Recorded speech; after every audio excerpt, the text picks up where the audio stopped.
The first thing is that the next time we meet will be in 3 weeks rather than 2 weeks, because next week is Thanksgiving, and then we go to the astrology, and then we come back to here. And probably the next one will be the last one for this semester until sometime in late February, because I have that long trip that's going to take up many, many days.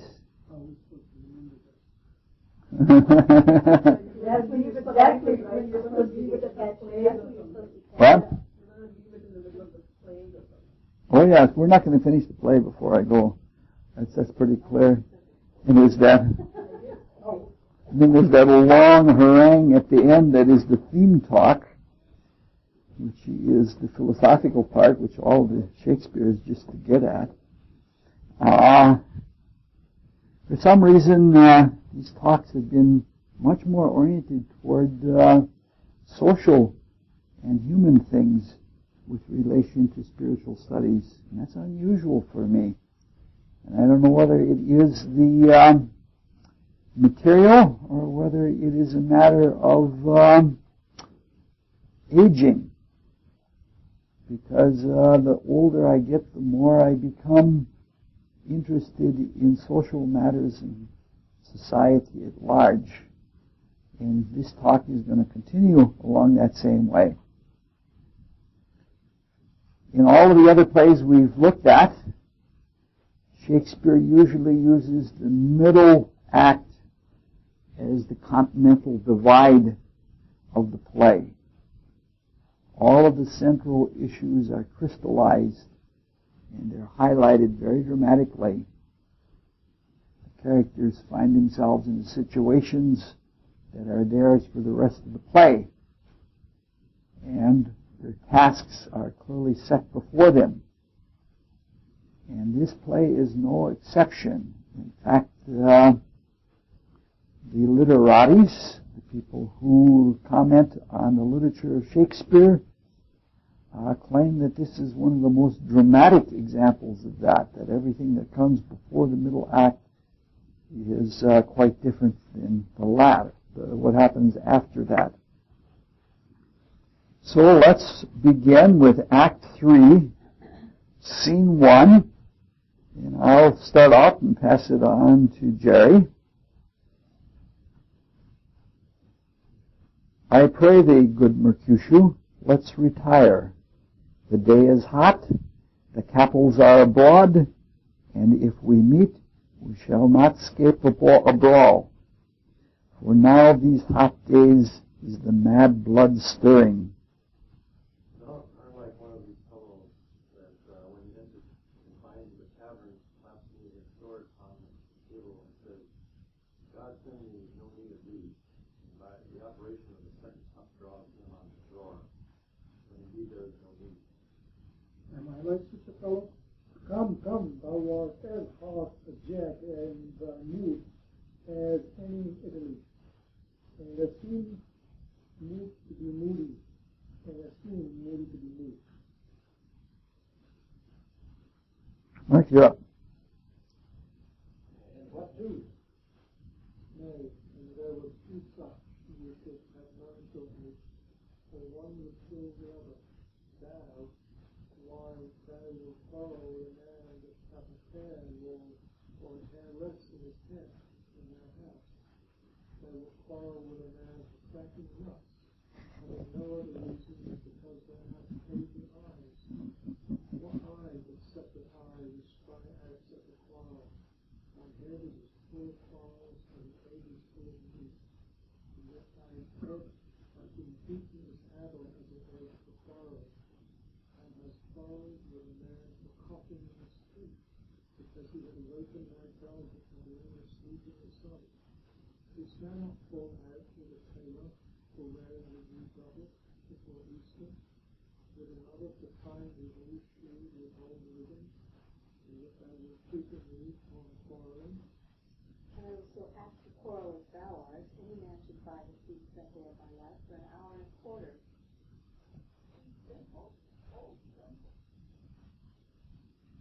By my head, here's something suggested.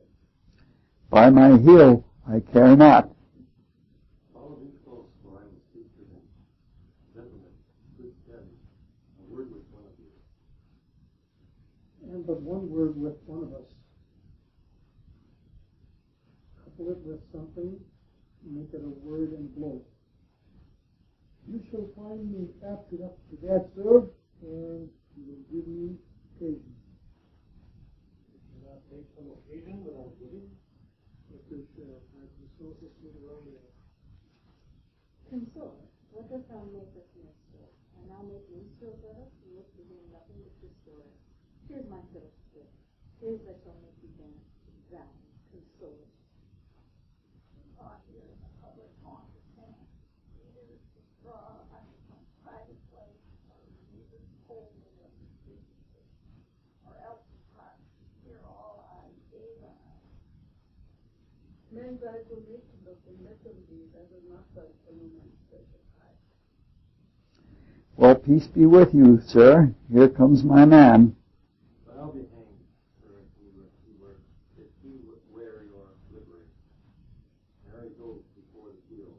He'll be your follower. Your worship, in that sense, may call him. Yeah. Romeo, the love, I bear thee, can afford no better terms than this. Thou art a villain. Tybalt, the reason that I have to love thee doth much excuse the aforesaid race to such a greeting. Villain, I am none. Am I none? Therefore farewell, I see thou knowest me not. I just shall not excuse the injuries that thou hast done me, before turn and draw. I do protest, I never indicate, but love be better than thy past devise, so thou shalt know the meaning of love. And so the temperate, which may my tender reveal with mine own, be satisfied. Oh, come, dishonorable, vile submission. I'll succumb, carry it away. Title, rat catcher, leave me walk. What wouldst thou have me? Have me. Good king of cats, nothing but one of their 9 lives, that I need make bold withal, and as you shall use me hereafter, drive me the rest of the 8. Will you pluck your sword out of his filter by the ears? Make haste, lest mine be about your ears, bear it me out. I am for you. Gentleman Sergio, put thy rapier up. Come, sir, your passado. Draw Benevolo, Benvolio. Beat down their weapons, gentlemen, for shame, forbear this outrage. Tybalt, Mercutio, the prince of Thessaly, has forbid this bandying in Verona street. Hold, Tybalt, good Mercutio.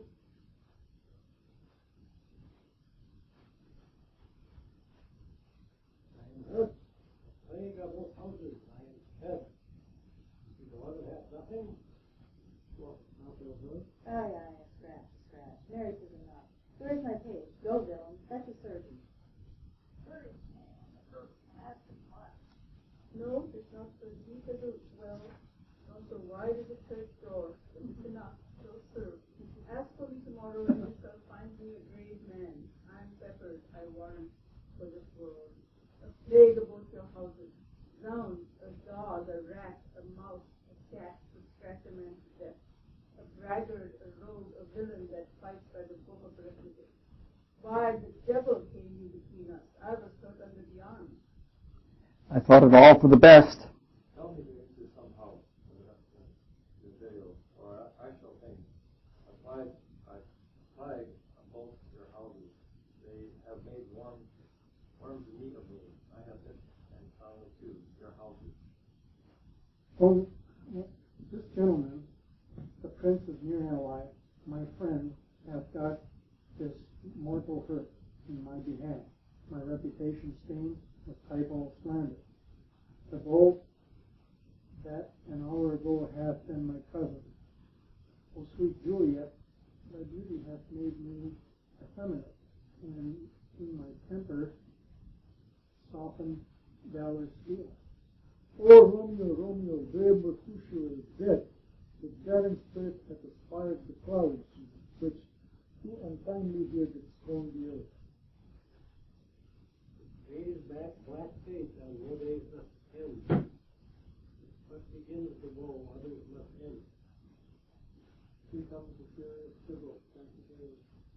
alive and fine, when Mercutio slain, the way to heaven respected humanity, and fire eyes fury about our conduct now. Night Pablo, take the villain back again, that late thou gavest me, the material soul is but a little way above our heads, staying for thine keeping company, either thou or I, or both, must go with him. Now, wretched boy, now this distorting here, shall sleep again. This shall determine that. Romeo, away, be gone. The citizens are up, and Tybalt slain. Stand not amazed. The prince will doom thee death if thou art taken. Hence, be gone, away. Oh, I am 14 school. Why dost thou stay? Which way ran he that killed Mercutio? About that murderer? Which way ran he? There lies that Tybalt. Come, sir, go with me. I charge thee in the prince's name, obey. Where are the vile beginners of this fray? And noble freemasons gather all the unlucky hands of this fatal brawl. There lies the man, slain by impulsion, through thy kingdom saved. I was my cousin, O my brother's child, O prince, O cousin, husband, O the blood is spilled of my dear kinsman. Prince, as thou art true of blood of ours, shed blood of Montague. O cousin, cousin. Benvolio, who began this bloody fray? Vulgar, here slain, whom Romeo's hand did slay. Romeo that spoke in him fair, did him to think how nice the quarrel was, and urged it with all your highest displeasure. All this uttered with gentle breath, calm look, knees humbly bowed. Could not take truce with the unruly stream, or of Tybalt, death to peace, but that his tilts with piercing steel at both Mercutio's breast, who all as hot turned to Italy point to point, and with the marshal's horn, with one hand beats the cold death aside, and with the other sends it back to Tybalt, whose dexterity retorted. Romeo, he cried aloud, hold friends apart, it's quicker than. Then his tongue, his fatal arm beats down their fatal points, and puts them rushes underneath whose arms, and undies thrust from both hit the life of fell to Mercutio, and then to both fled. But by and by comes back to Romeo, who had but newly obtained revenge, and today they go like lightning for their eye, to draw hard them, was found all slain. As he fell, did Romeo turn and fly. This is the truth, or let the Benvolio die. He is a kinsman to the Montague. Affection makes him false, he speaks not truth. Some 20 of them fought in this black strife, and all those 20 could kill but one life. I beg for justice which thou, prince, must give. Romeo slew Tybalt, Romeo must not live. Romeo slew him, he slew Mercutio. Who now the price of this mere blood doth owe? Not Romeo, prince, who was Mercutio's friend. Also who at the last end, like Tybalt. And for that offense, immediately we be exiled in prince. I have an interest in your hated proceeding. My blood for your rude role doth lie in beauty. But I amends you with so strong a fine that you shall all repent from us of mine. I will be dead, defeated, and excuses. No tears, no prayers, no purchase acts of useless. Therefore use none.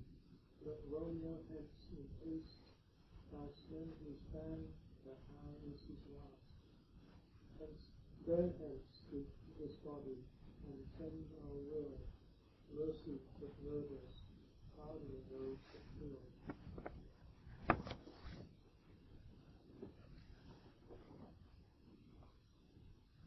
Back in the 60s, when there were the demonstrations and the marches and the riots, there used to be a saying that the revolution will never occur before 10 in the morning.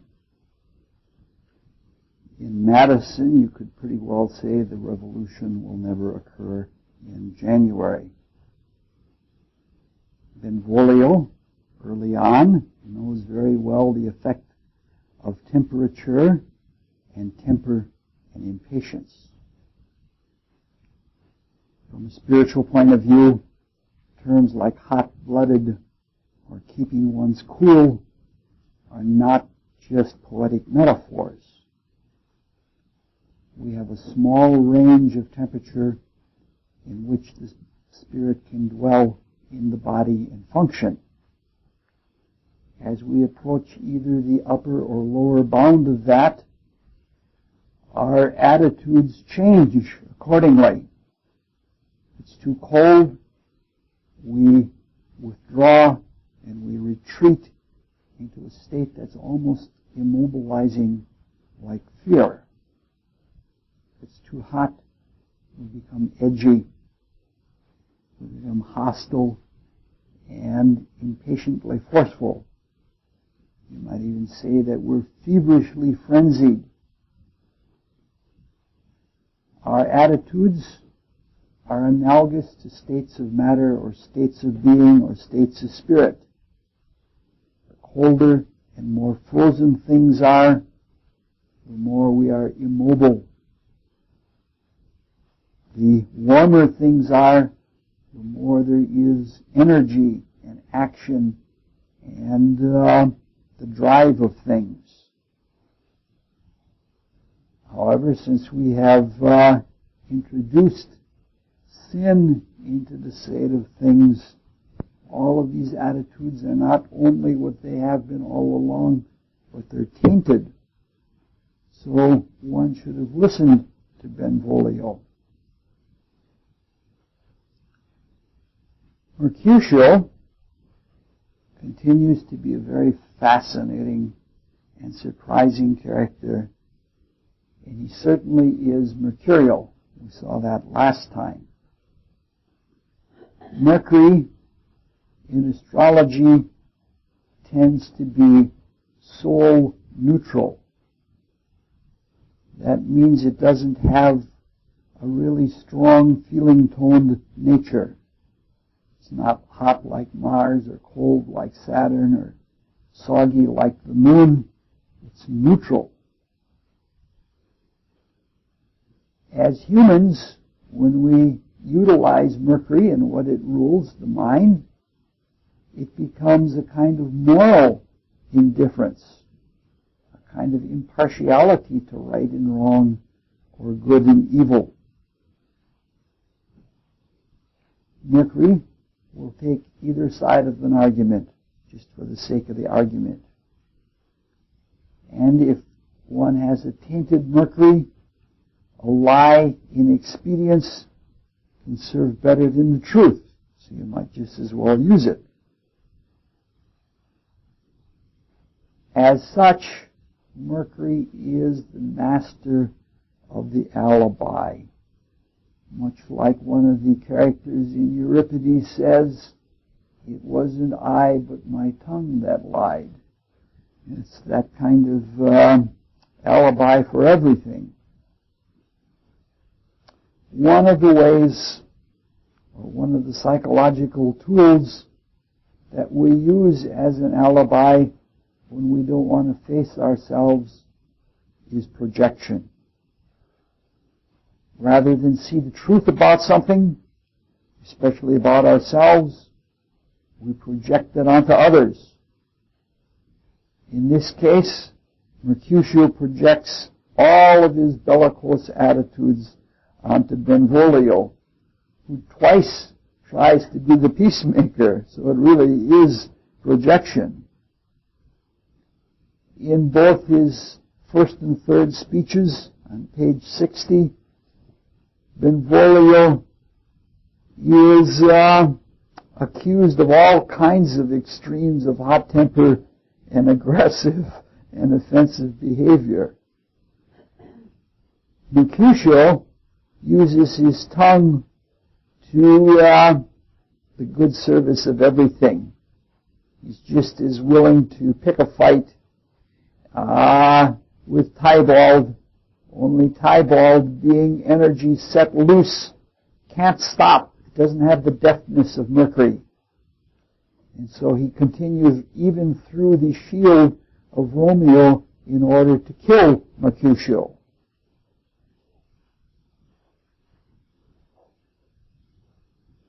Mercutio is not a pure Mercury character. A pure Mercury character is not inclined to fight. It may argue, it may debate, it may indulge in repartee, but it does not like to fight. In the classic hypothetical solution or situation that they use to describe evolutionary advancement, Mercury is much more inclined to flight than to fight. In many cases, mercurial types are used as agents provocateurs, people who start the fight. They don't participate in it. They use their tongue to get things going. They're instigators. Mercutio is most likely something like a Mars-Mercury type of person. Not only witty, but what he puts out with wit, he puts out with sauce, and it isn't all just words. He's willing to act on them. I'm not very certain about the character of Benvolio. At line 178, he's again a victim of projection. Not from Mercutio this time, but from Lady Capulet, who refuses to accept his very accurate report of what happened.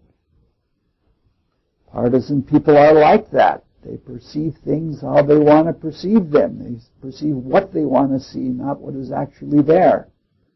You can see that in a ball game. If something goes against the home team, the crowd doesn't see it that way. Psychological counselors intentionally use the principle of projection in a technique that is called transference. They draw out things from the patient, and in doing that, they draw it onto themselves. The whole idea is to get unconscious content out of the patient and into the open, where both agent and patient can do something about it. Humans, all of us, tend to project into a void.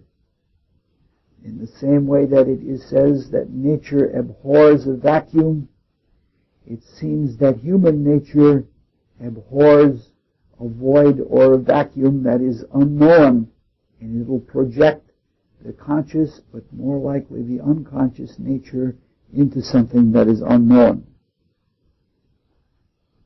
Sometimes humans project onto people of low self-esteem. They project all of their venom, as Hitler did, and then those people are used as psychic or psychological garbage cans. Sometimes humans project onto icons whose real nature they don't know. And so we have idols like Elvis and people like that. However, Benvolio is none of these. His character is pretty much undefined. And I bring this whole business up because I don't know what the astrological signature is for someone who is a recipient of projection. I would appreciate suggestions, if you find that from your own horoscopes or something like that, what kinds of people always have things projected on them that are not their own. There's something very, very funny about this. I don't think that Shakespeare is trying to do a study into projection or anything like that. I'm not even sure that he was well aware of the fact. But it is interesting that he uses Mercutio and he uses Benvolio to show the character of Mercutio and of Lady Capulet and all of that kind of prejudice. So ironically, in a way, Shakespeare himself is using Benvolio for projection to bring out the things he wants to bring out just by using him in that way. All right, I'm set to go. I think Roz is leading off here as Juliet. Oh, you get to say that beautiful, beautiful poetry. No, it's so beautiful it can't be pressure. It just flows out.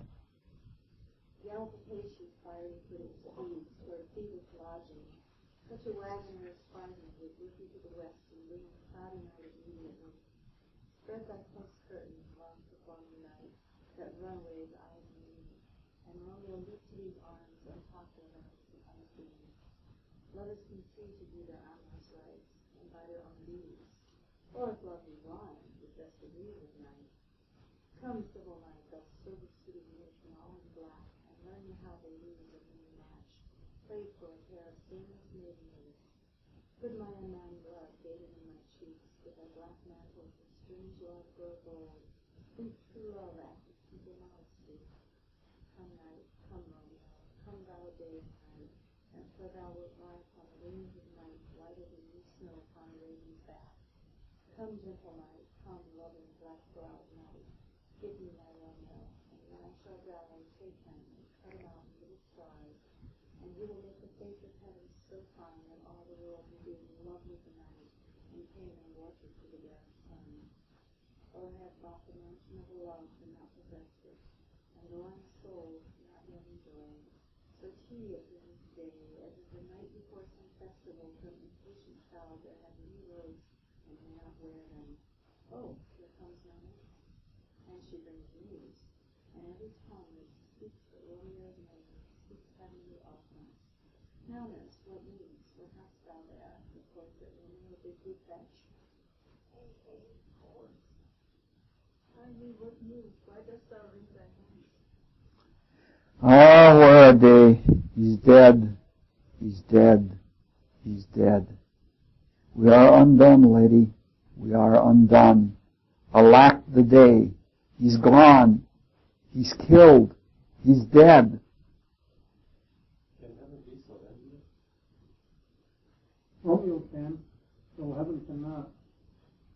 Oh, Romeo, Romeo. Whoever would have thought it, Romeo. What Good art thou, best torment he does. This torture should be rolled in dismal hell. Hath Romeo slain himself? Say thou but I, and that there will I shall poison more than the death-guarding eyes of Oedipus.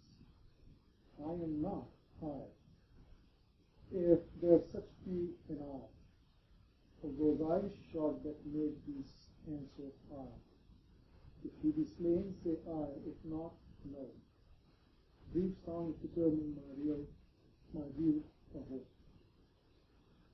Saw the wound, I caught with mine eyes, not save the mark. Here on his manly breast, in his corpse, a bloody piteous corpse. Pale, pale as ashes, all bedaubed in blood, all in gore blood, and powdered at the sight. Oh, break my heart, all that break at once.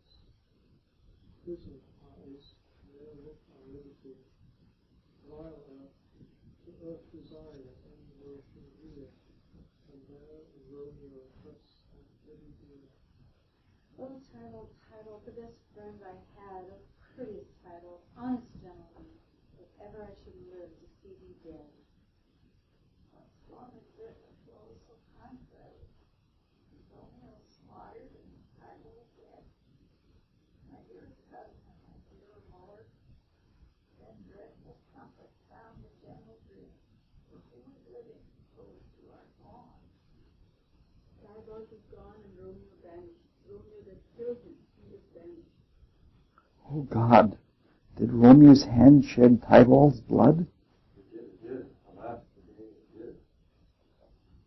A serpent heart hid with the flowing face. Did ever dragon each so fair a cave? Beautiful tyrant, fiend angelical, dove-feathered raven, wolfish raven lamb, despised substance of divinest show, just opposite to what thou justly seemest, a damned saint, an honorable villain. O nature, what hadst thou to do in hell,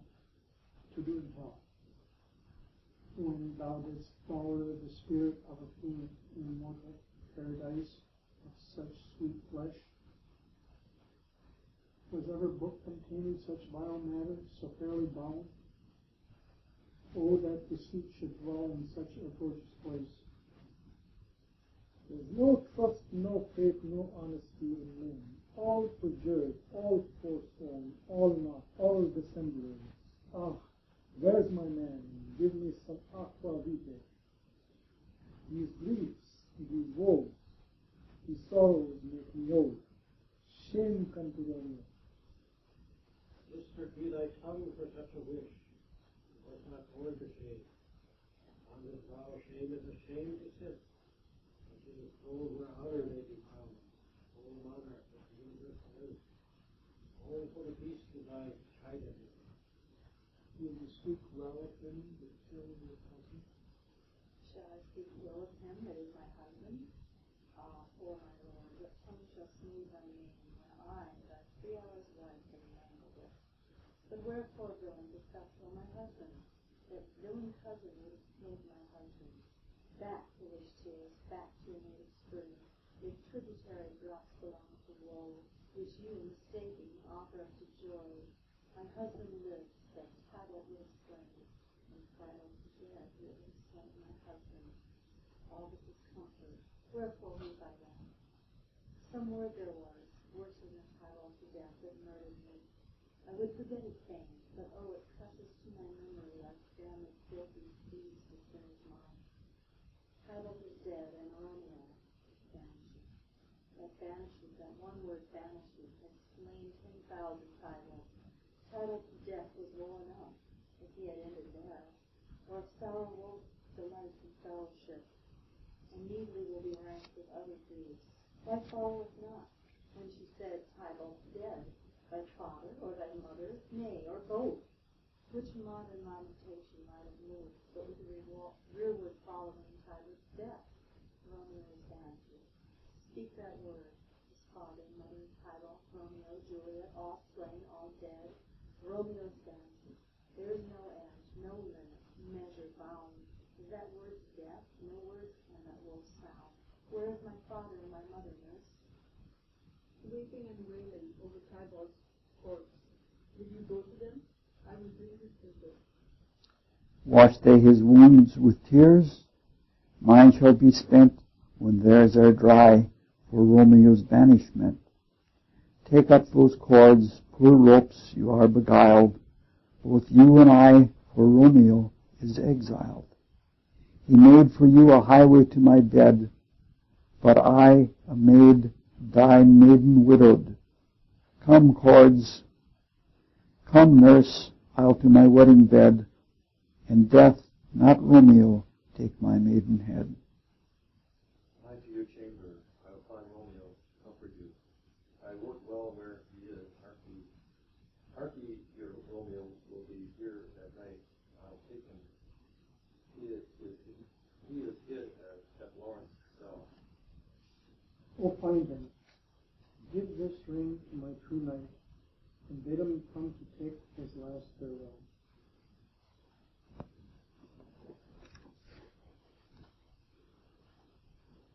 Extremely beautiful poetry, and Juliet. All those lovely mythical images, all of those paradoxical opposites from nature, all kinds of ideas and metaphors. in a play we're dealing with an idealized word. People don't talk like that in everyday life. They have their words made up for them. But it certainly is beautiful to describe all of her impatience and the love that demands fulfillment, a love that is put in mythical proportions. I've never met somebody who can talk like that, and I even used to doubt that there were such people. But I don't think that way now, because a few years ago, there was an artist in residence here called Gunnar Johansson, and he would sit down at a piano, and he would improvise for a recording. In a recording studio, he would sit down and improvise a 45 or 50-minute sonata. So I assume that if somebody is so attuned to beauty that they could spontaneously do something like that in their regular speech.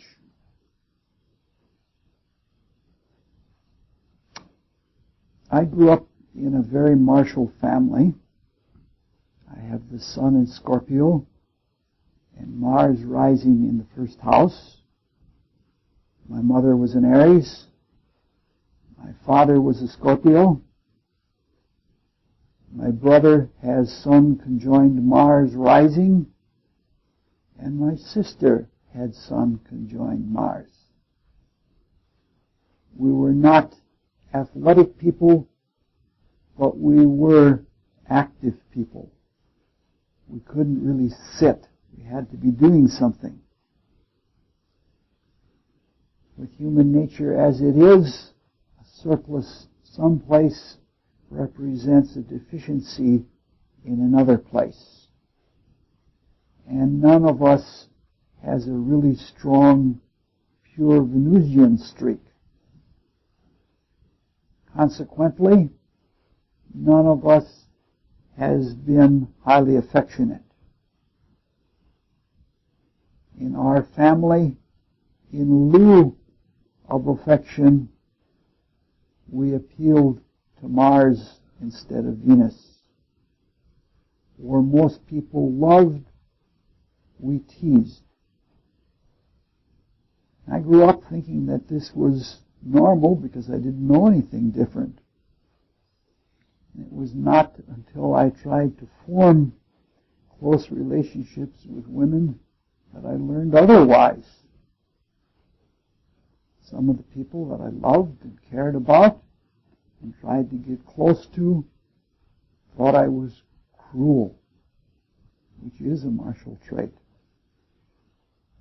For many years, I protested against that because I knew what I intended. Now I'm not so sure that it isn't otherwise. When something is asked to perform a role that is completely out of character or diametric to its nature, it usually fails glaringly. A weed in a garden is a terrible monster, whereas a wild herb, it might be a very fine thing. When Mars is put in the role of being a lover, it can be cavalier at best and cruel at worst. When there is specialization, such as the specialization of the spectrum of the rainbow or the spectrum of the planets, in that specialization there is weakness, a lack of generality, and the specialist can't do some things that it wasn't created to do. One can't make yellow be blue, and one can't make yellow fulfill the function of blue. In this scene, we again see teasing from the nurse on Juliet. In the last act, when she did it, it was delightful. Here, it's cruel, very cruel. In the last act, it seemed that she was clever and just having fun. In this act, it seems as if she's inept and that she can't do any clear, caring communication.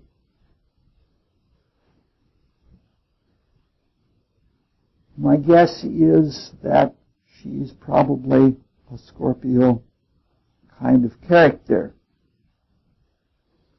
This is because she's always trying to mystify things. And more than any other sign in the zodiac, Scorpio is the mystifier.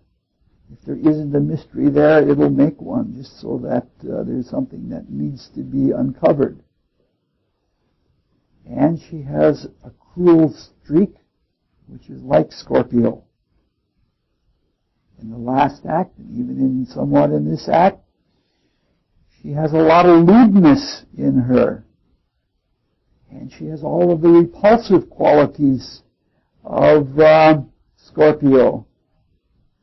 She loves to bluster and berate Peter, and she's probably something of a malcontent. Sometimes people who are servants don't like their position and in very subtle ways take it out on the people that they serve. And that certainly is her, and that sounds like Scorpio.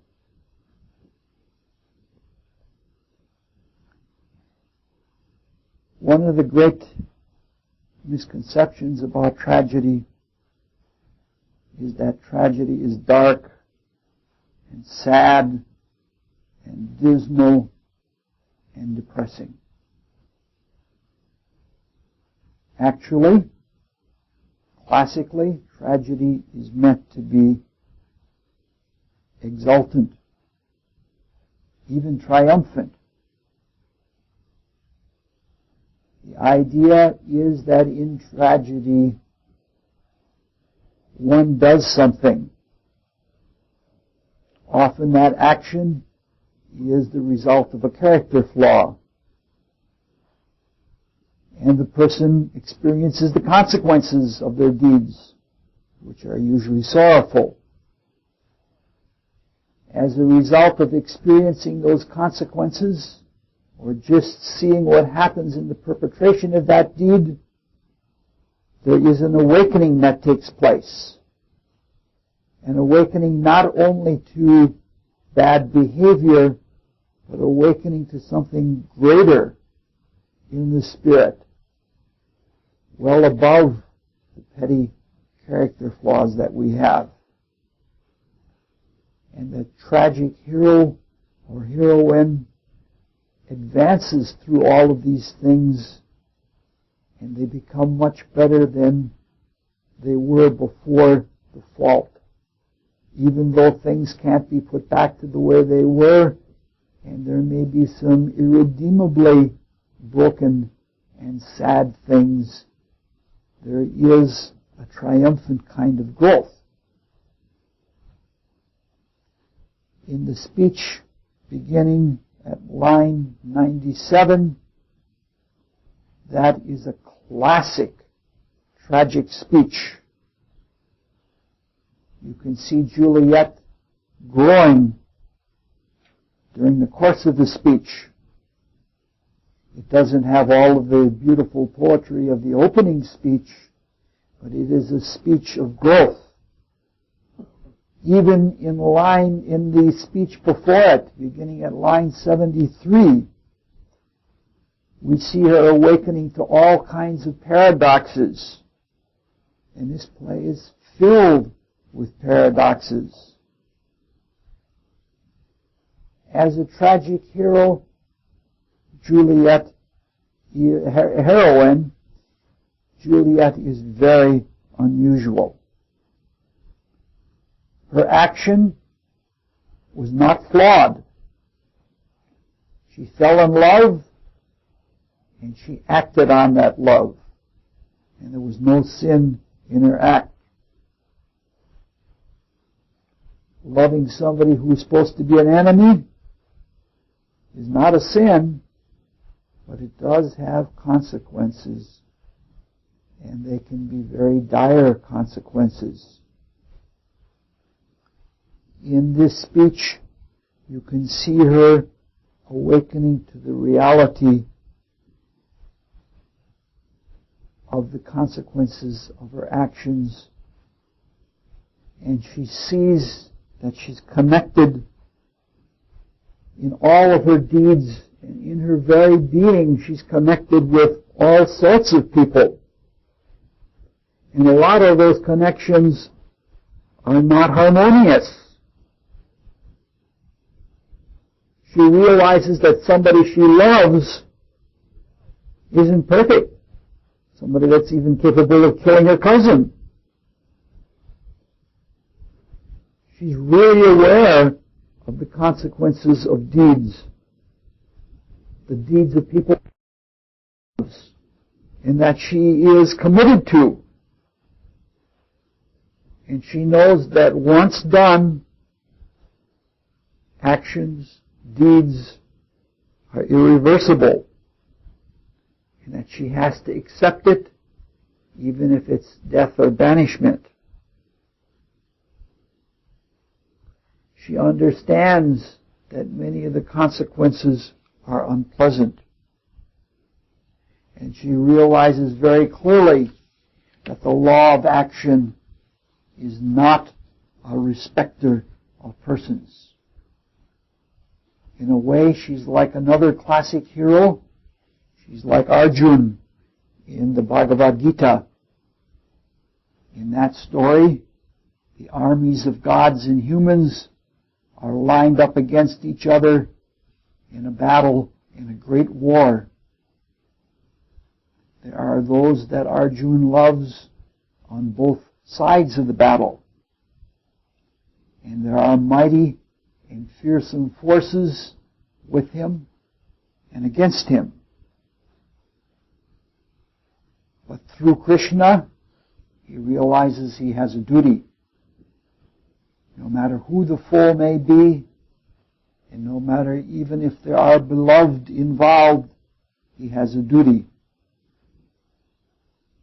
Juliet has a duty to her heart, and the deeds of love that she has made from her heart. And before this scene is out, and even before the end of this lovely tragic speech, she's true to her heart, and she's true to her love.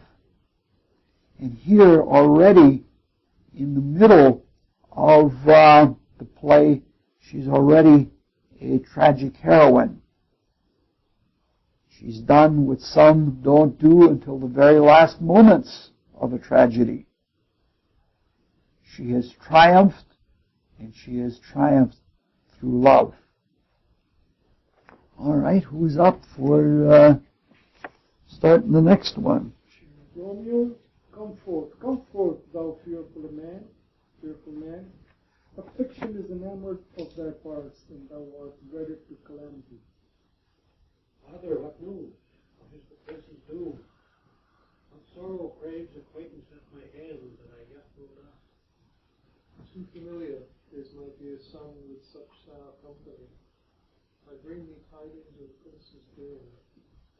What less than doomsday is the prince's doom?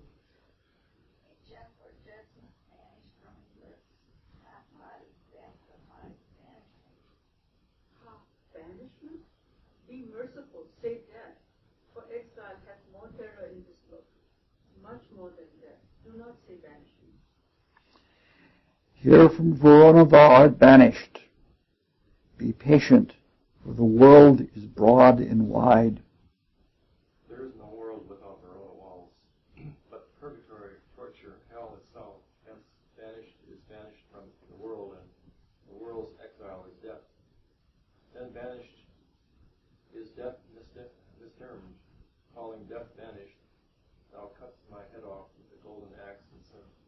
smilest upon the stroke that murdered me. O deadly sin, O rude unthankfulness, thy fault our law calls death, but the kind prince, taking thy part, hath rushed aside the law, and turned that black word death to banishment. This is dear mercy, and thou seest it not. Torture and not mercy. Heaven is here where Judith lives. Every cat and dog and little mouse, every unworthy thing, live here in heaven and may look on her. But Romeo may not. More validity, more honorable state, more courtship lives in carrion flies in Romeo. They may seize on the white wonder of dear Juliet's hand and steal immortal blessings from her lips. Who even in pure and restful modesty still blush, and thinking their own weakness is sin. But Romeo may not. He is banished. Flies may do this, but I from this must fly. Flies must do this, but I from this must fly. They are free men, but I am banished. And sayest thou yet that exile is not death? Hast thou no poison mixture, no sharp ground knife, no sudden means of death, to never so mean? But banished? Kill me. Banished? O fire, the damned use that word in hell. Howling attends it. How hast thou the heart, being a divine, ghostly confessor, a sin absolver, and my friend professor, to mangle me with the word banished? On the mad man, hear me a little speak. And thou wilt speak again of banishment. I'll give thee honor to keep off that word. Adversity's sweet milk, philosophy, to comfort thee, till thou art banished. Yes, banished ain't up philosophy. Unless philosophy can make a Juliet plant the town. The year reversion and it helps not, it prevails not, talk no more. Oh, and I see that madmen have no ears. Let me dispute with thee of thy estate. How should they, when that wise men have no eyes? Let me dispute with thee of thy estate. Thou canst not speak of that thou dost not feel.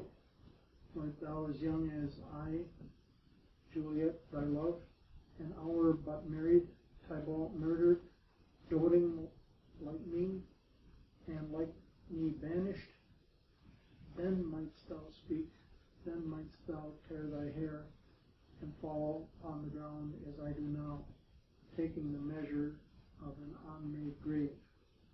Arise, one knocks. Good Romeo, hide thyself. Not I, unless the breath of heartsick groans, mist-like enfold me from the search of eyes. How they knock? Who's that? Romeo, arise. Thou wilt be taken. Stay a while. Stand up. Run to my study. By and by. God's will, what simpleness is this? I come. Do not so hard. Whence come you? What's your will? Let me come in, and you shall know my errand. I come from Lady Juliet. Well, the thing. Oh, holy friar, oh, tell me, holy friar, where is my lady's lord? Where's Romeo? There on the ground, with his own tears made drunk. Oh, he is even in my mistress' case. Just in her case, oh, woeful sympathy, piteous predicament. Even so lies she, blummering and weeping, blummering. Stand up, stand, and you be a man. For Juliet's sake, for her sake, rise and stand. Why should you fall into a deep and old? Nurse? Sir, death the end of all. Speakest thou of Juliet? How is it with her? Does not she think me an old murderer? Now I have stained the childhood of our boy, blood removed not a little from her own. Where is she? How doth she? What says my concealed lady to my cancelled love? Oh, she says nothing, sir, but weeps and weeps.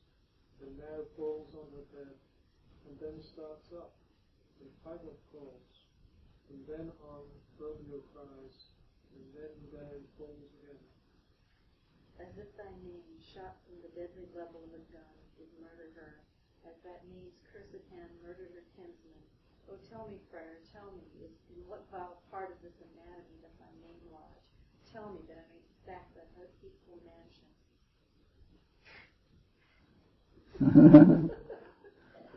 Hold thy desperate hand, art thou a man? Thy form cries out, thou art. Thy tears are womanish, thy wild acts denote the unreasonable fury of abuse.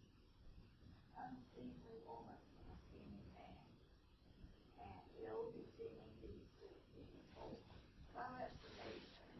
By my holy order, I thought thy disposition better tempered. Hast thou slain Tybalt? Wilt thou slay thyself, and slay thy lady that in thy life lives? By doing damn hate upon thyself? Why railest thou on thy birth, the heaven and earth? Since birth and heaven and earth, all three do meet in thee at once, which thou hast once included. Fie, fie, thou shamest thy shape, thy love, thy wit, which like an usurer aboundeth in all, and gives none that treated thee, which should beget thy shape, thy love, thy wit. Thy noble shape is but a form of wax, digressing from the valor of a man. Thy dear love sworn from hollow perjury, filling that love which thou art proud to cherish. Thy wit, that ornament, shape, and love, is happen in the conduct of them both, like powder in a skilless soldier's flask, is set afire by thine own ignorance, and thou dismembered with thine own defense. What roused thee mad? Thy Juliet is alive, for whom for your sake thou wast lately dead. There art thou happy. Tybalt would kill thee, but thou slewest Tybalt. There art thou happy. The law that threatened death becomes thy friend and turns to exile. There art thou happy. A pack of blessings light upon thy back. Happiness courts thee in her best array, but like a misbehaved stolen wench, thou puts up thy fortune and thy love. Take heed, for such die miserable. Go get thee to thy love, as was decreed. Ascend her chamber, hence, and comfort her. But look, thou stay not till the watching step, for then thou canst not pass to the end to us, where thou shalt live till we can find a time to blaze your marriage, reconcile your friends, take pardon of the prince, and call thee back. 20,000,000 times more joy than thou wentest forth in lamentation. Go before nurse, commend me to thy lady, and bid her hasten all the house to bed, which heavy sorrow makes them apt unto, knowing no is coming. Oh Lord, I could have stayed here all the night with your good counsel. Oh, what learning is! My Lord, I'll tell my lady you will come. Do so, and bid my sweet prepare to chide.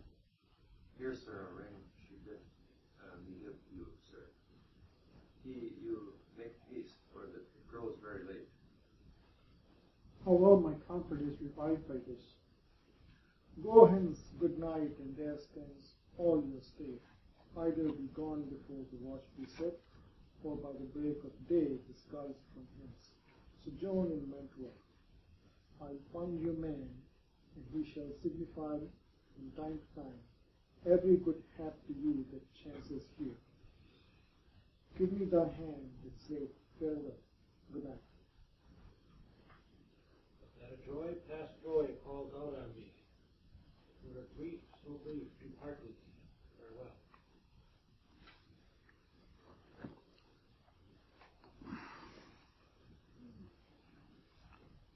In our times, these days, we hear a lot about capital punishment.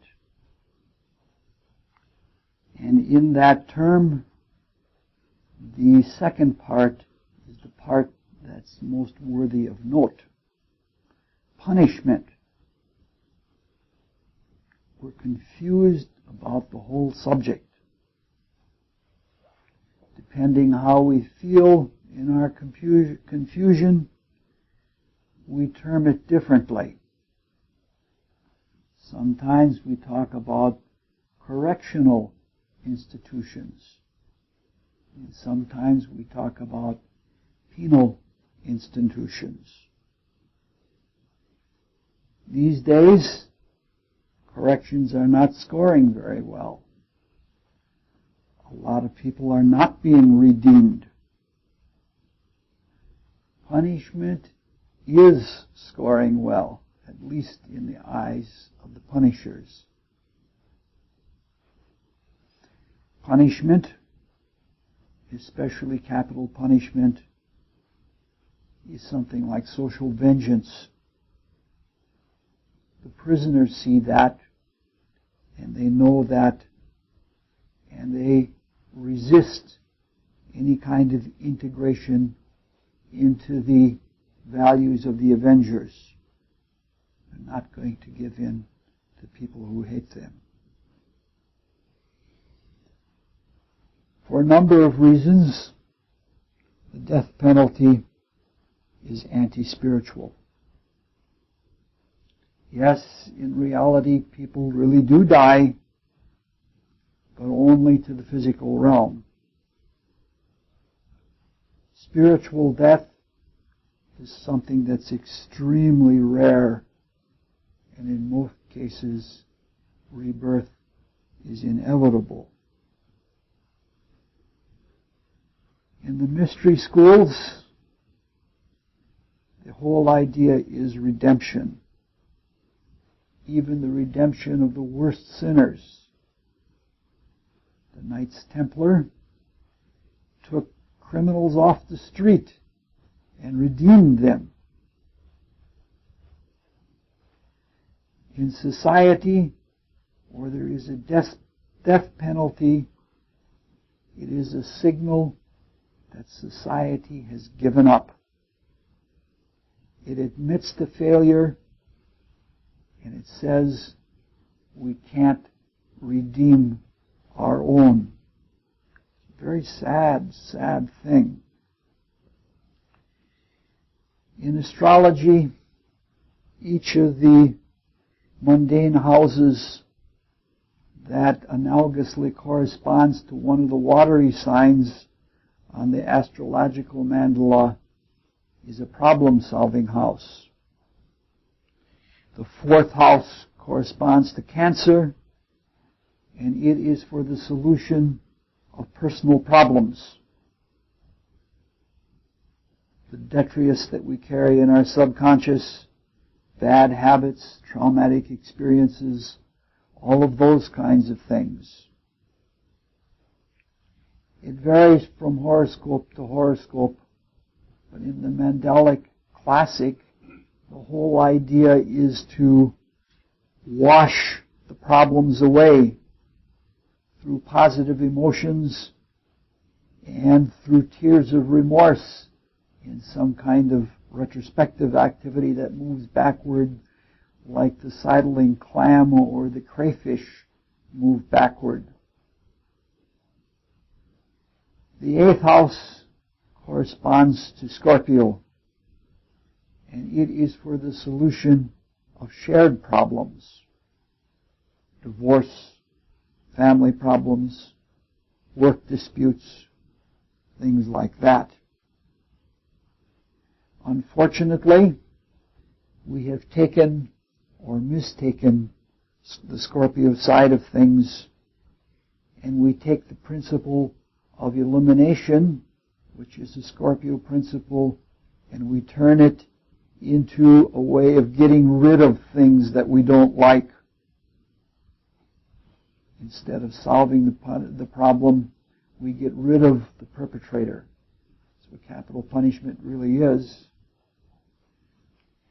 The 12th house, which is ruled by Pisces, is for the solution of universal problems. Societal problems, even scientific problems. They're solved in prisons, hospitals, asylums, monasteries, studios, and laboratories.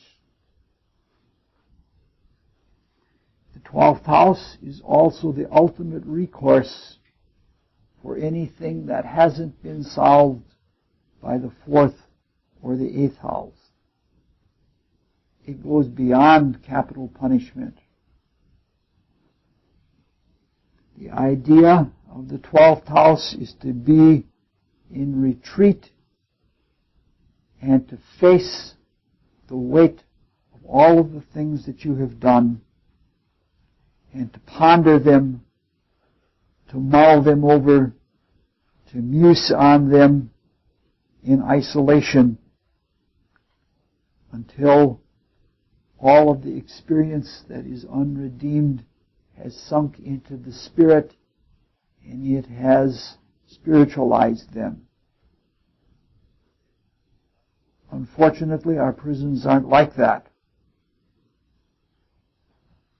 They're more like holding pens, and they actually engender more antisocial behavior for the future. Exile or banishment is also a means of correction to the 12th house. In this respect, the 12th house, or the banishment, or the exile, is something like a great big cosmic timeout. And like a bad little kid in the classroom, we have to sit in a corner, away from everything that is happening, away from everything that we care about, until we remorse enough that we are willing to modify our behavior. It seems so simple because the world is so wide, but Romeo knows that it's a powerful technique. All the things you love, all the things you know, all the things you're familiar with are not there for you. Exile is powerful like shunning is powerful. Exile is a society-wide shunning, that you cannot interact with other people. It's painful to be cut off. Destiny utilizes the principle of banishment or exile liberally. When there are incorrigible souls who will not learn life after life and will always take advantage of those that love it, that soul is put in with strangers, which is a virtual banishment. And those things can't be pulled anymore.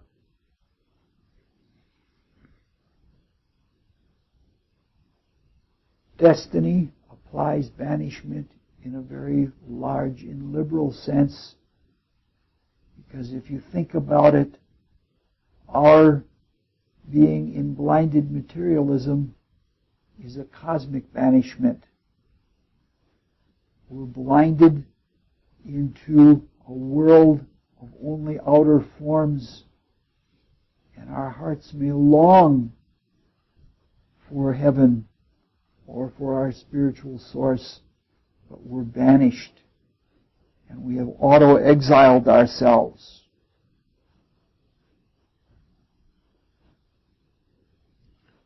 And until we, like all other prisoners, have pondered over our sins and have let them sink in, and that we are forced to turn inward, we will continue in our banishment.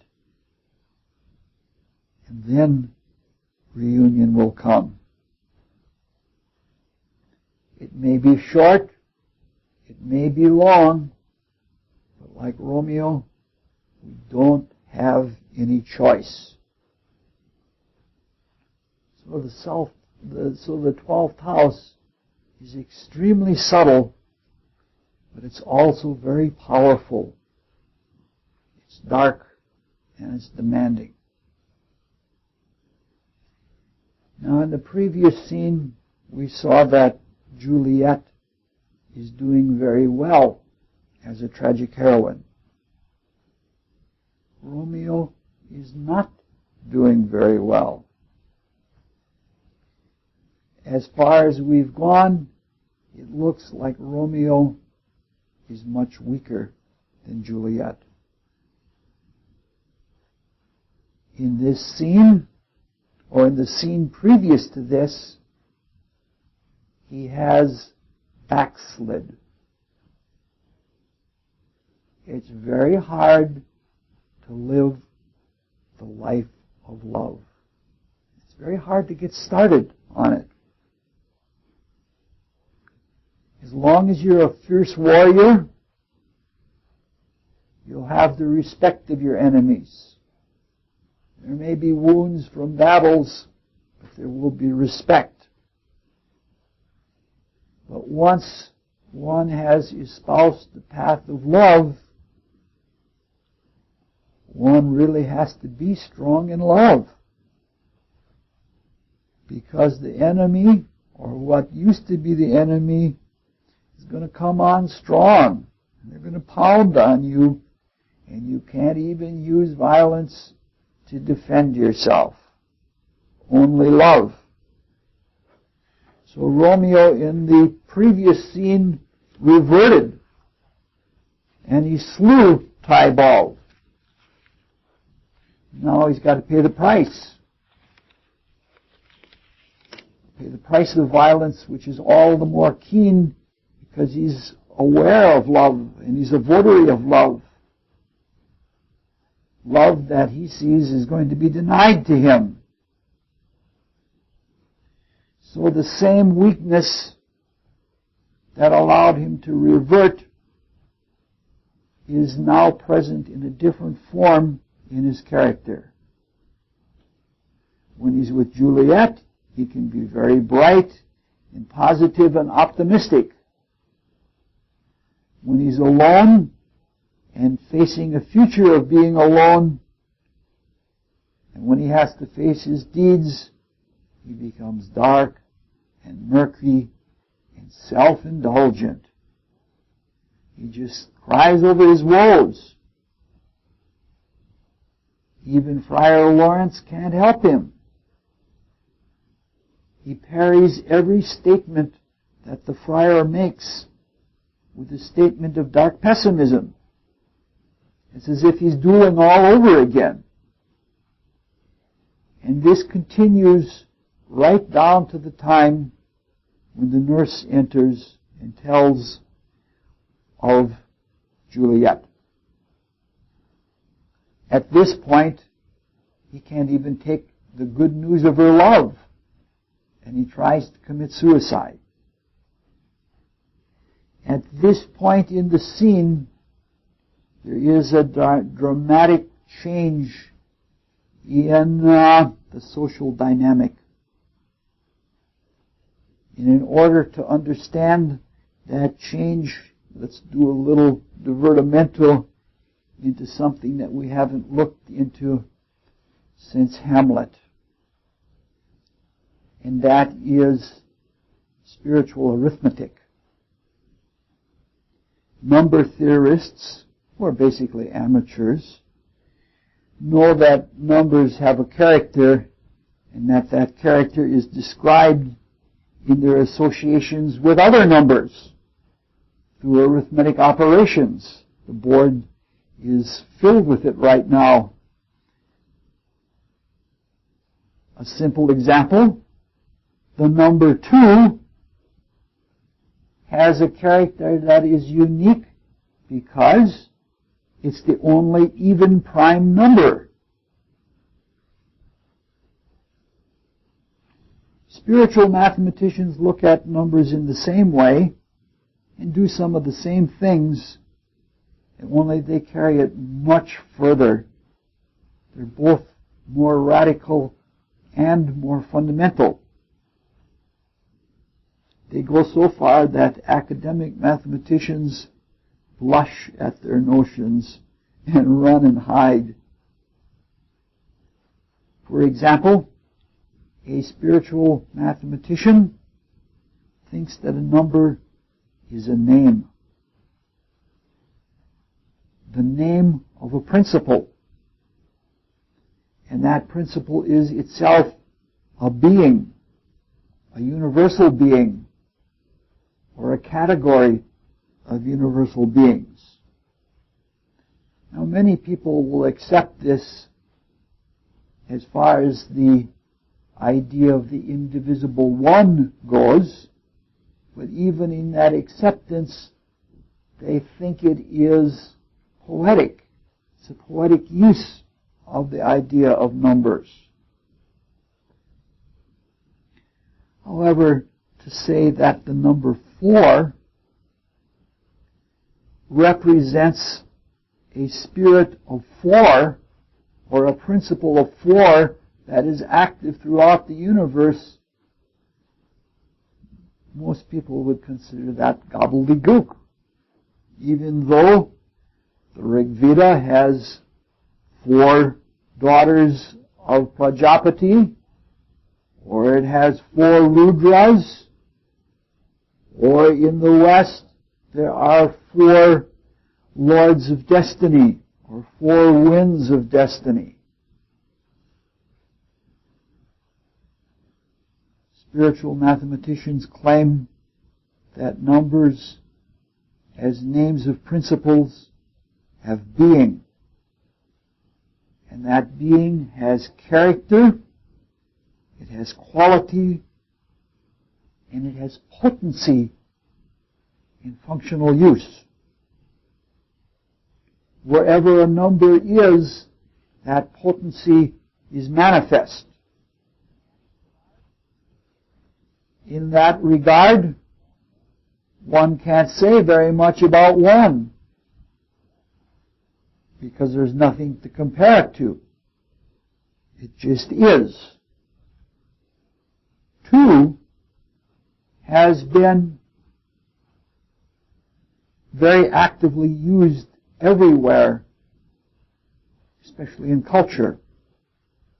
All philosophy in the West, from Parmenides and Socrates on up through Hegel and Marx, have practiced the dialectic.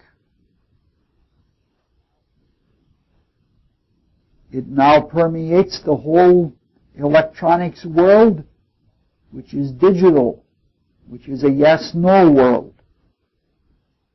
Hitler used it to divide and conquer. Now, although Hegel worked with the number 2, he also took the next step and had a great fascination with the number 3. From him, we have the triad of progress: thesis, antithesis, synthesis. The third point, or the number 3, changes things radically. In that third point, one escapes from the back and forth of 2, the frustration of thesis and antithesis. Now that's precisely what happens in this scene. But I don't know whether Shakespeare intended it that way. As long as there were only 2 people in the scene, things were thesis and antithesis. As soon as the third enters, everything changes. Personally, I've had a lot of experience in conversations in the bookstore with small groups of people, 2, 3, 4, 5, 6. And so I've had a lot of opportunities to watch this. And it really works. There are different dynamics with different numbers of people.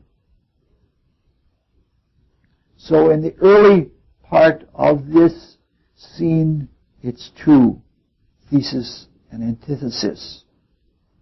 When the nurse enters, the dynamic changes radically. Now, in some cases, when there are 3, the third is an arbitrator. In some cases, when there are three, two antagonists both try to appeal to the third. I see that quite a bit in the story. This is a different case. This is a case of 2-on-1. Both the friar and the nurse work on Romeo. And working together, they are successful in positivizing them. And this brings us to that wonderful, magnificent speech of the friar that Millie got the chance to read. It's masterful. And it brings up more things than we can really want to deal with the amount of time that we have allotted to us, which is 3 hours and 15 minutes.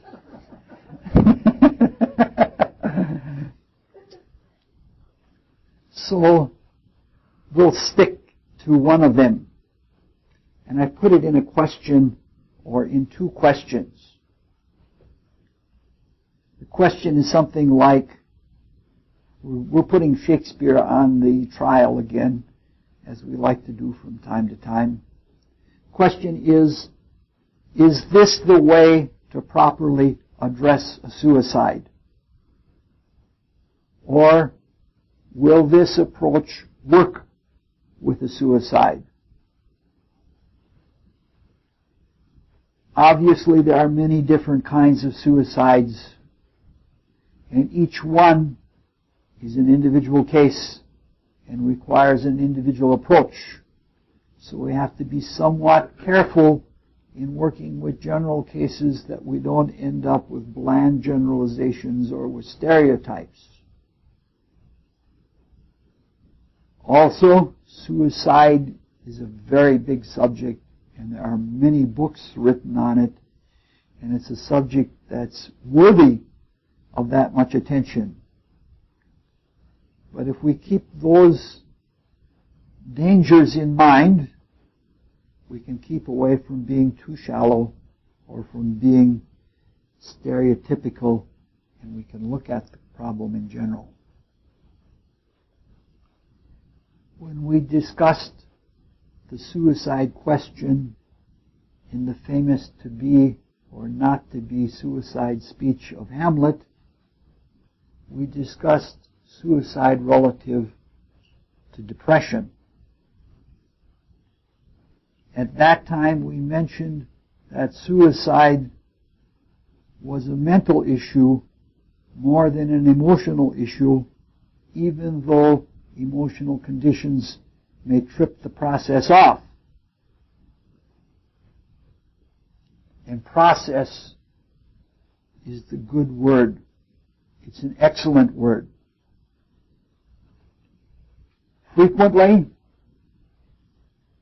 in suicides, once the idea of suicide has entered the mind of the individual, it is not a matter of if, but a matter of how. Anybody who has ever tried to practice concentration knows how difficult it is to keep just one thing in mind. Thus, if one tries to hold the question that hovers in the air and ask if one should commit suicide, it's much more difficult than to think of how to commit suicide, where you can put forth a program, where you can put forth a plan. Moreover, if is a very uncertain word. And for somebody who is already weak, uncertainty just aggravates the insecurity. There have been people who have committed suicide by driving large spikes into their skull until they died.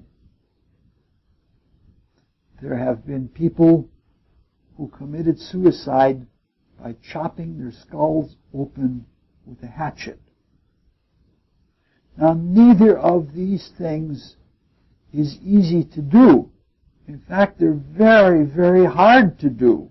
The skull is a tough thing, and you take a hatchet and you try to chop your head open, it's not easy to do. I know of a case through an in-law of a woman who ran cross-country, across fields, through barbed wire fences to get to a river to throw herself in and drown because that's how she thought it was done. Now, these are not atypical cases. Once the thought of suicide is accepted, the process thinking takes over. Because it's something you can do when everything else seems futile. So it's a very mental thing. Astrologically speaking, the concrete mind is ruled by Mercury. And Mercury has 2 dominions. And each one represents a different side of the functioning of the concrete mind. Well, there's a good deal of overlap between the two. Gemini is the positive domain of Mercury. It sees alternatives, it sees variety, and it sees polarity of thought. It is much more likely to question the ifs because it likes to look at alternatives. Virgo, the other mercurial sign, likes method and function and modes of doing things, and it absorbs itself into them. It is much more likely to explore the hows of things. So it isn't surprising that astrologers from a long time back have said that suicide is ruled by Virgo.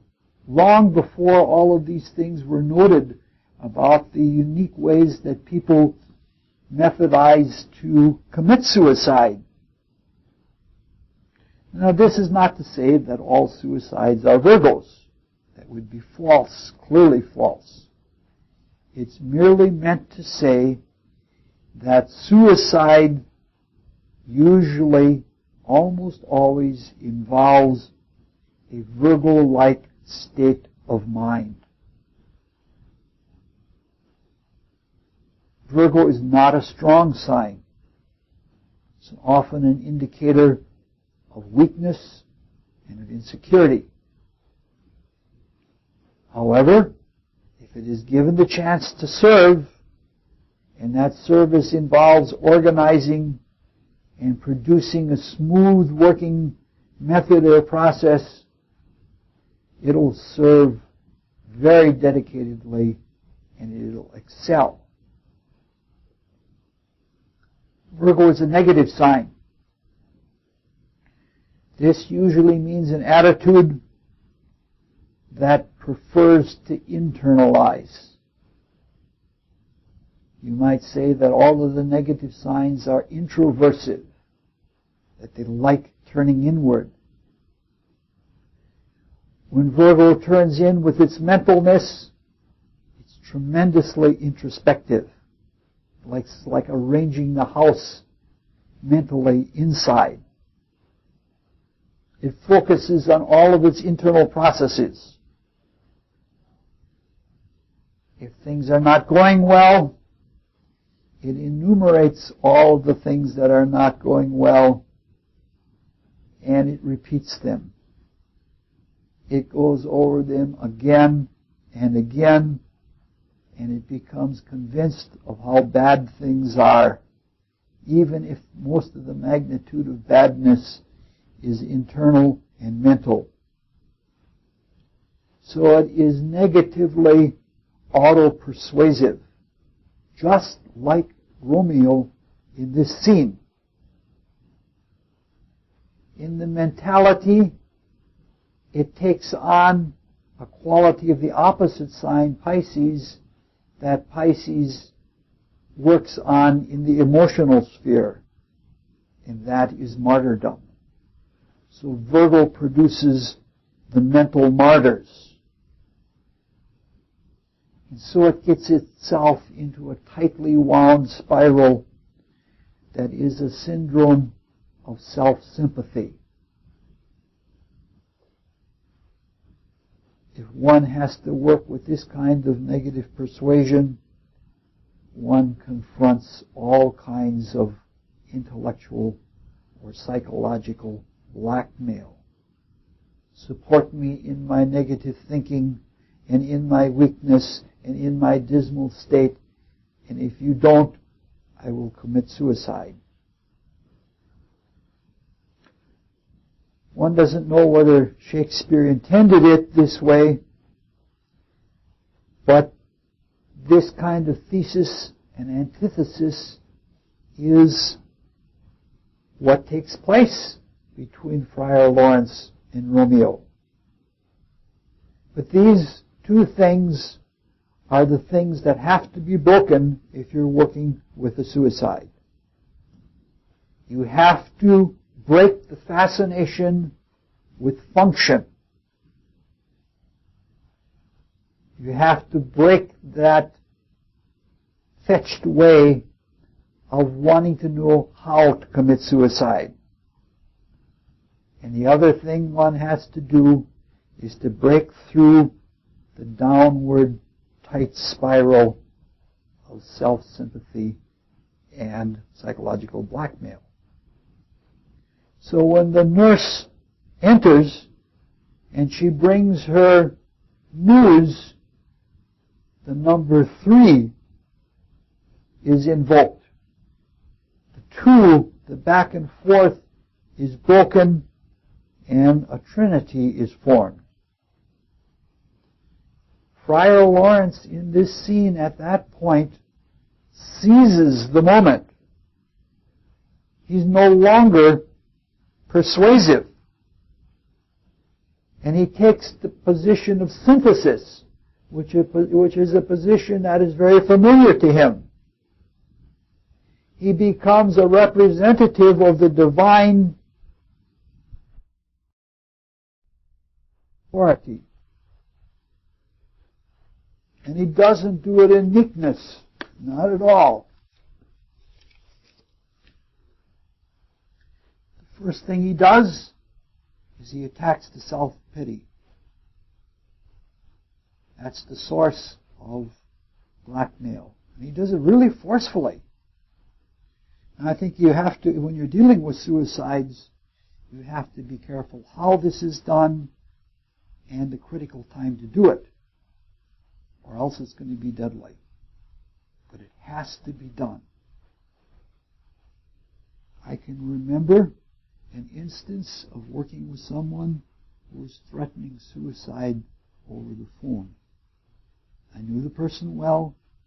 I knew all of the sufferings that the person had endured, and I knew quite a bit of the psychology of the person.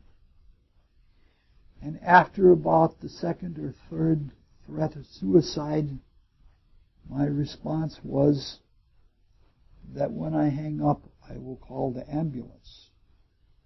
And I did it with aplomb. And that broke the blackmail right there. It didn't come up again. The person is alive and well and thriving now in another part of the world. There have been other times that things haven't gone so well. And those were cases where people did not verbalize their intent to a suicide. They didn't verbalize the, oh, woe is me business. So it's very important if you find someone who is depressed or in a weakened state, it's very important to get them talking and keep them talking because their life might depend on it. I have known 4 successful suicides, and all the first 3 all had a look of terror in their eyes.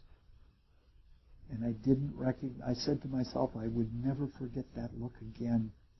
And then the 4th one got away with it. I didn't see it. And it gave me all kinds of hints about it, and I just was too dense to get it.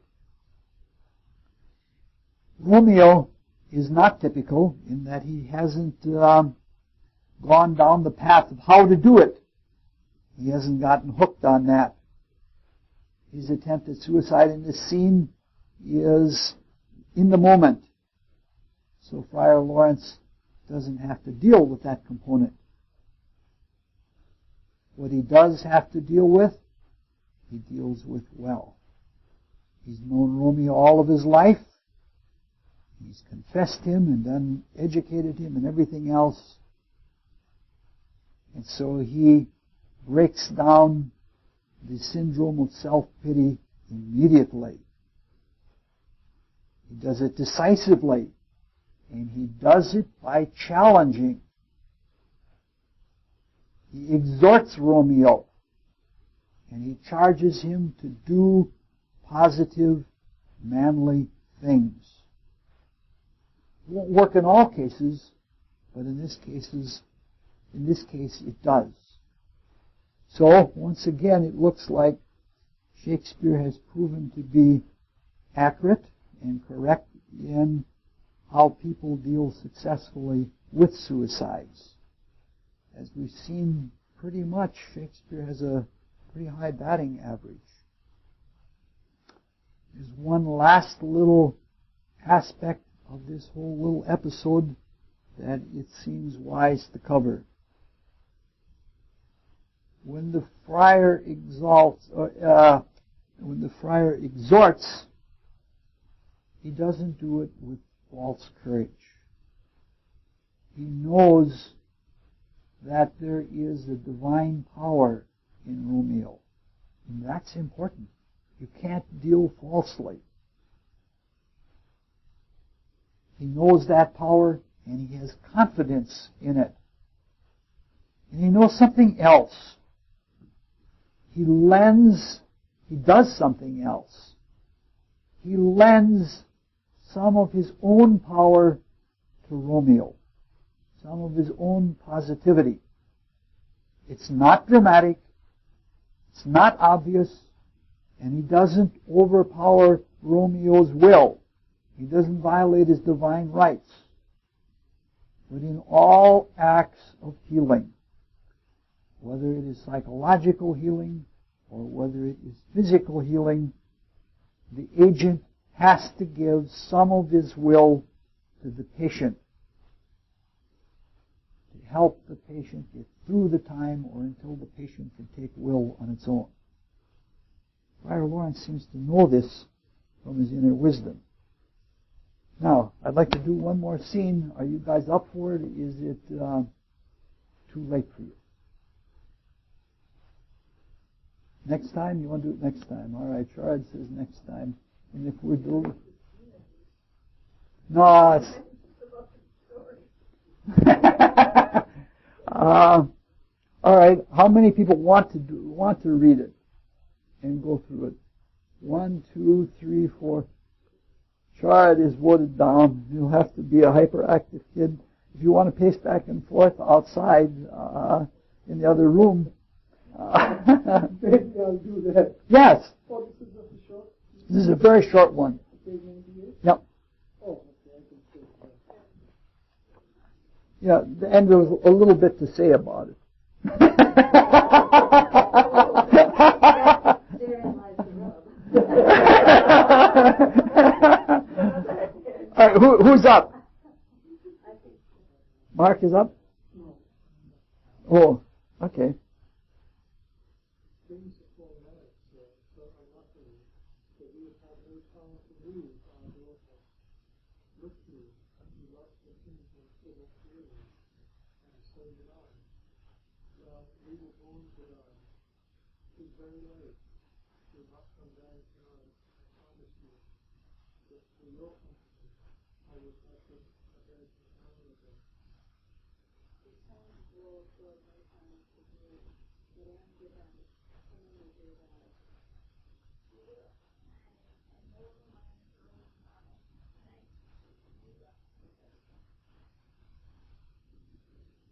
So, Patty, I will make a desperate tender of my past love, and since she doesn't do in all respects by me, we more, I doubt it not.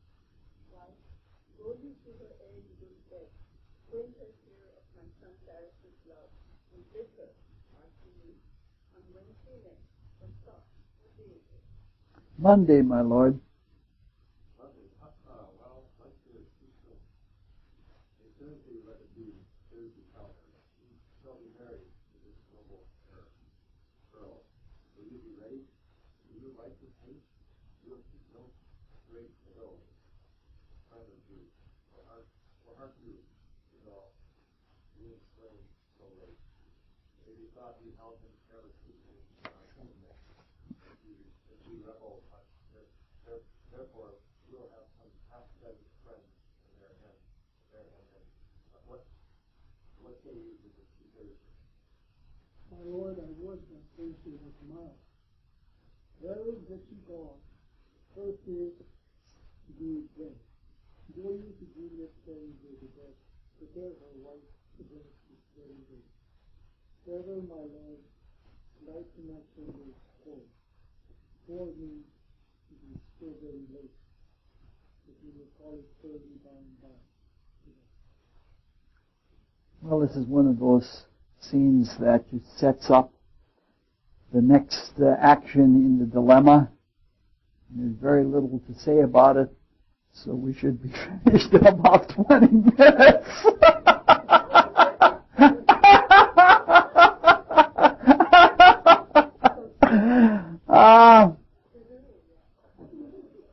We're just covering it to keep our momentum, because otherwise it's going to take us awfully long to get through all of this.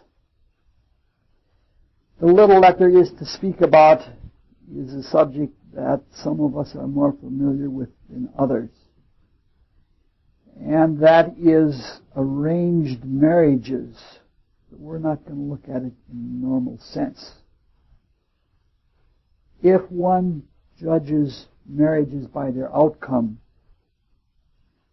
they stand as good or better of a chance of producing a felicitous union than our current system if one uses an arranged marriage. Nothing will work perfect with imperfect humans. In some cases, the institution of arranged marriages has been very much tainted and used for very selfish ends. Nonetheless, arranged marriages have a lot of good things going for them if they're done with pure intentions. First, there is the factor of maturity and experience. It's an unquestionable fact that when we're young and immature and going through all kinds of stages that overwhelm our consciousness, we don't make good judgments. We're more apt to make stupid mistakes and mistakes that are based on impulses of desire or intellectual fads or something like that. It's clear to me that I made a lot of stupid mistakes when I was young. Speaking from a viewpoint now of advancing age, the value of experience, even more than maturity, cannot be overestimated.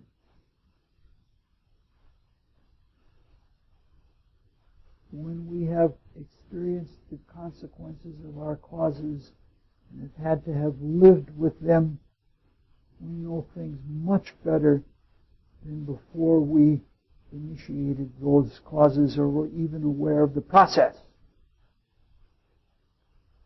There is another factor involved in arranged marriages, and that is the factor of perspective. We've mentioned it before, but at our stage in the evolution of consciousness, the consciousness that is from an external perspective is much more objective. It's much more inclusive. Whereas from the internal perspective, it's much more subjective. It's much narrower and personally limited. The kibitzer or the grandstand quarterback do have an objective advantage, and it takes quite a bit to step out if you're a participant. People outside of us, our friends and our enemies, can see things about us that we don't see. Thus, if applied wisely, the external direction can provide for smoother and better experiences than the completely internal direction.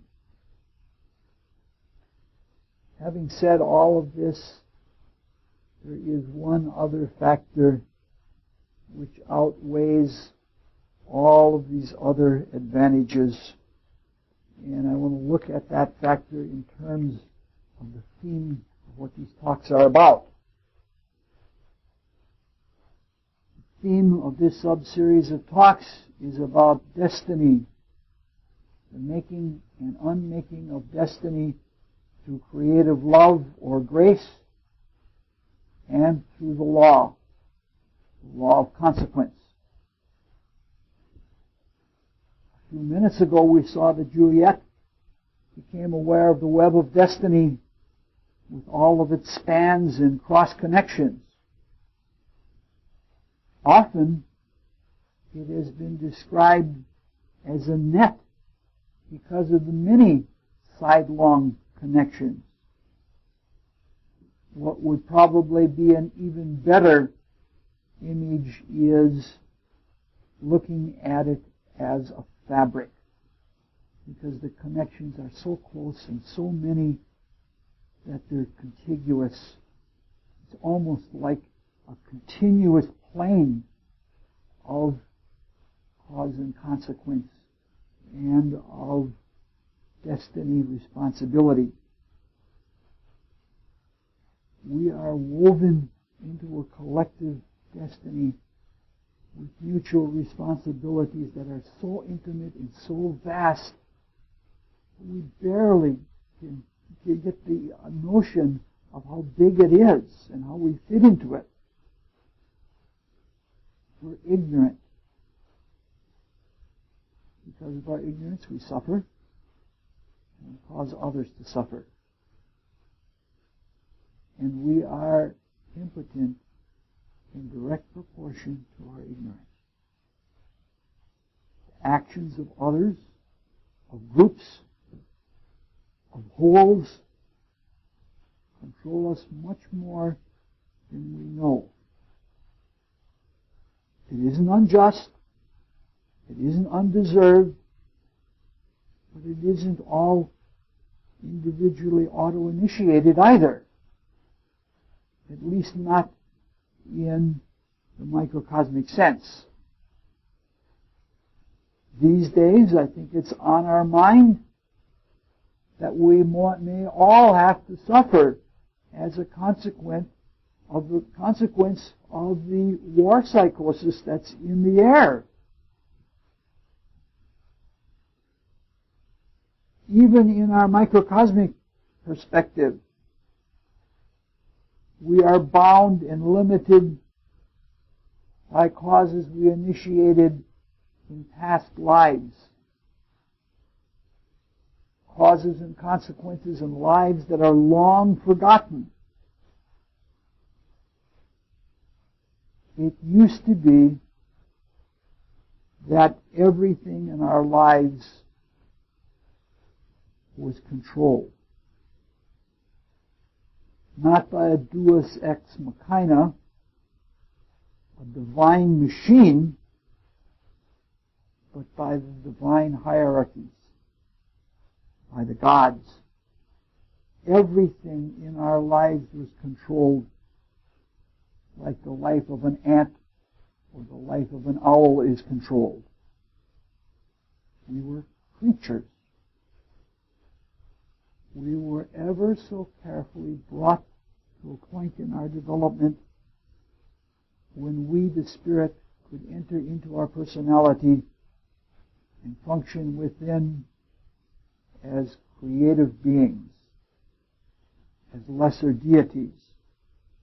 Every detail was taken care of for us so that we would ripen like a perfect peach, something like that. However, somewhere along the line, we willfully jumped the gun and arrogated creativity to ourselves before we were ripe. We bought freedom. But we bought it at the price of another enormous layer of selfish, materialistic ignorance. This freedom, in any way, but especially the way we bought it, is very precious. It is our vehicle to creative self-determination. If we don't exercise it, we remain the pawns of the gods who find us an increasingly heavy load to bear.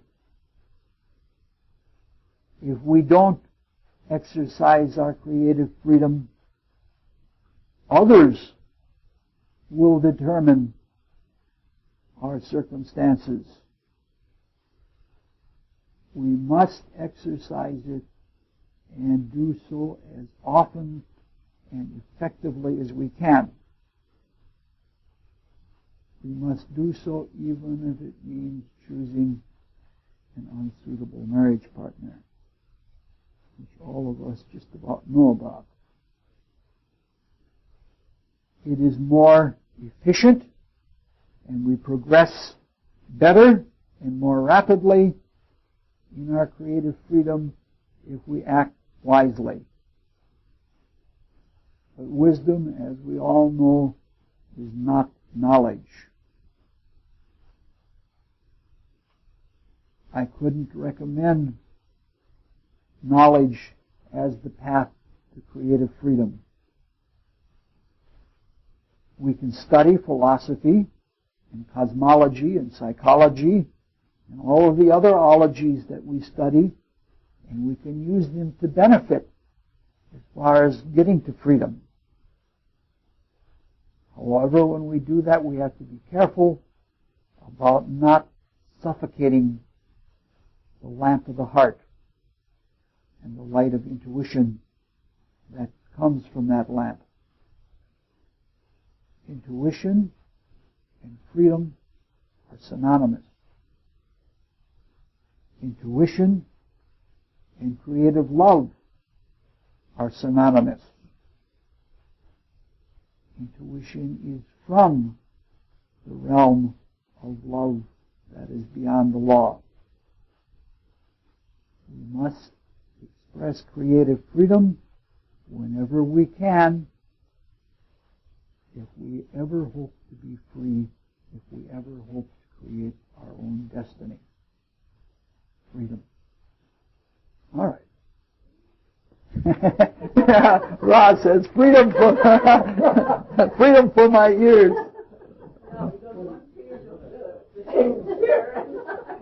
That wasn't too long. Yes. Yeah. All right, it's 2 tapes this time. Can I give it to you on Sunday? All right, then you have to wait a few minutes then. Okay. Okay. No, not another minute.